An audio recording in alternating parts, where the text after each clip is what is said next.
Folks, gather round. We've got some breaking news that's shaking up the nation. Washington is at it again. The political drama never seems to take a holiday. Just when you thought the holidays might bring a little peace on earth, Donald Trump decided to stir the pot. In a move that has left many scratching their heads, he has rejected a bipartisan spending bill. This decision has thrown the government into a frenzy, putting the nation at risk of a shutdown. The timing couldn't be worse, with the holiday season in full swing. Yes, you heard that right. A shutdown right before Christmas. Imagine the chaos and uncertainty this brings to families planning their holidays. This isn't just another political squabble. The stakes are high and the consequences are real. This has real consequences for real people. Government employees, contractors, and countless others are now facing an uncertain future. And for what? Well, Trump claims the bill has too many concessions to the Democrats. He argues that the bill doesn't do enough to cut spending and reduce the national debt. He wants bigger spending cuts, and he's willing to hold the country hostage to get them. This hardline stance has left many wondering about the future of bipartisan cooperation. The Democrats are, shall we say, less than thrilled. They see this as a reckless move that jeopardizes the stability of the government. They're calling it a reckless move, and they're not wrong. The bill was a carefully crafted compromise, a way to keep the government running smoothly. This bill was a compromise, a way to keep the government running smoothly. It was supposed to be a rare moment of unity in a deeply divided political landscape. Now, thanks to Trump, we're on the brink of chaos. The uncertainty is palpable, and the nation is holding its breath. And it wouldn't be a proper Washington drama without some unexpected cameos. Enter Elon Musk, stage right. Enter Elon Musk, stage right, voicing his support for Trump's rejection. Musk, never one to shy away from controversy, has thrown his weight behind the decision.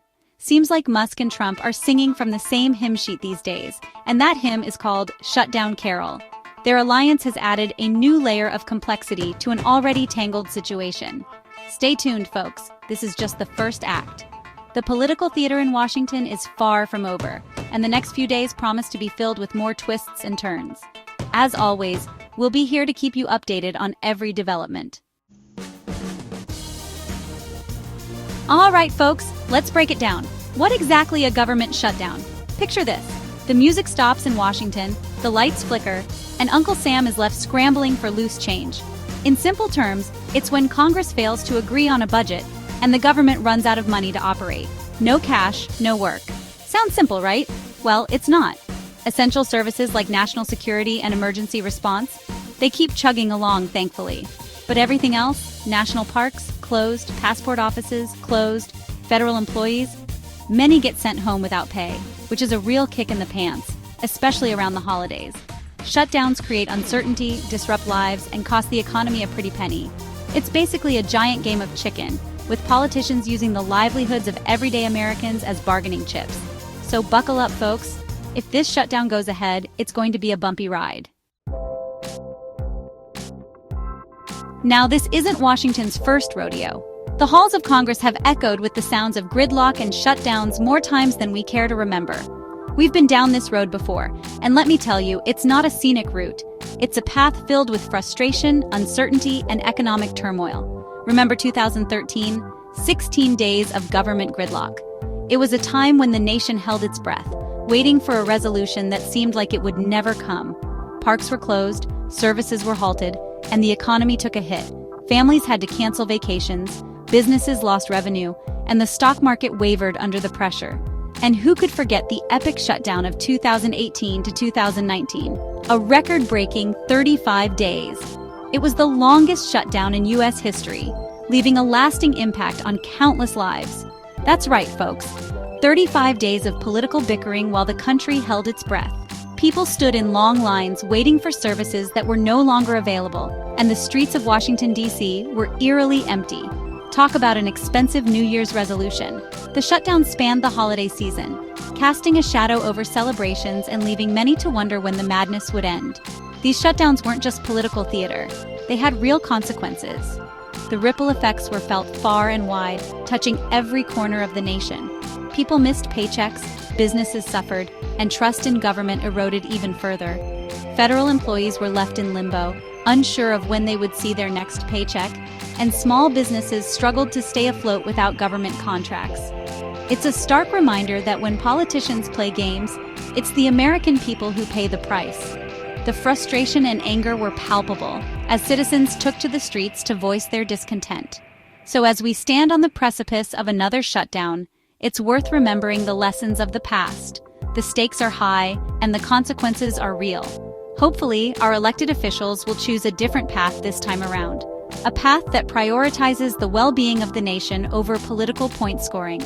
A path that doesn't involve holding the country hostage for political points. It's time for unity, cooperation, and a commitment to serving the American people above all else. Now let's talk strategy, folks. What's Trump's endgame here? Is it just about making headlines, or is there a deeper, more calculated plan at play? Well, it's all about power, isn't it? Trump has always been a master of the media, and he knows how to keep himself in the spotlight. But beyond the headlines, there's a strategic maneuvering happening. He wants to show he's still calling the shots, even though he's traded in the Oval Office for a golf cart. By maintaining a strong presence, he's reminding everyone that his influence is far from waning. By rejecting this bill, he's sending a message. He's still the head honcho of the Republican Party, and anyone who disagrees can kiss his ring, or face the consequences, or, face his wrath on Twitter, which is arguably scarier. His social media presence is a powerful tool, and he uses it to rally his base and intimidate his opponents. But here's the thing, the Republican Party isn't exactly a united front these days. The divisions within the party are becoming more apparent, and Trump's actions are exacerbating these rifts. Some Republicans are towing the Trump line, ready to risk a shutdown to get those spending cuts. They're betting that aligning with Trump will pay off in the long run, despite the immediate risks. Others are urging caution, worried about the economic fallout and the political backlash. They fear that a shutdown could have devastating consequences for the economy and their political careers. This internal struggle is creating cracks in the party's foundation, and it's anyone's guess how it'll all shake out. The Republican Party is at a crossroads, and the decisions made now will shape its future. One thing's for sure, Trump's playing a dangerous game, and the stakes are high for everyone involved. The outcome of this power play could have far-reaching implications, not just for the Republican Party, but for the entire political landscape. As we watch this drama unfold, it's clear that the battle for control within the Republican Party is far from over. The coming months will be crucial in determining who holds the reins of power and what direction the party will take. Will Trump's influence continue to dominate, or will a new faction rise to challenge his authority? Only time will tell, but one thing is certain, the stakes have never been higher. Hold on to your wallets, folks, because a government shutdown isn't just a political headache, it's an economic migraine. When the government grinds to a halt, so does a big chunk of the economy. We're talking about delayed paychecks for federal workers, disruptions to small businesses that rely on government contracts, and a whole lot of uncertainty in the financial markets. It's like hitting the pause button on a large portion of the country's economic activity.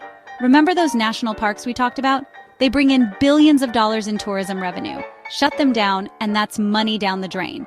And let's not forget about the long-term impact on consumer confidence. When people are worried about the economy, they tend to spend less, which can further slow things down. So, yeah, a government shutdown is a pretty expensive proposition. And guess who gets stuck footing the bill? You guessed it, the American taxpayer. So how are Americans feeling about this potential shutdown spectacle? Well, just like with most things in this great nation, it's complicated. Some folks are right there with Trump, chanting, "Cut the spending." They see a bloated government wasting taxpayer dollars and they're fed up. For them, a shutdown is a necessary evil, a way to force politicians to make tough choices. Others are shaking their heads in disbelief. They see a government held hostage by partisan politics, and they're worried about the impact on their lives, their jobs, and their communities. And let's be real, there's a good chunk of the population that's just plain tired. Tired of the political games, tired of the gridlock, and tired of feeling like their voices don't matter. It's a recipe for frustration, anger, and a whole lot of head-scratching. One thing's for sure, this shutdown showdown isn't winning any popularity contests.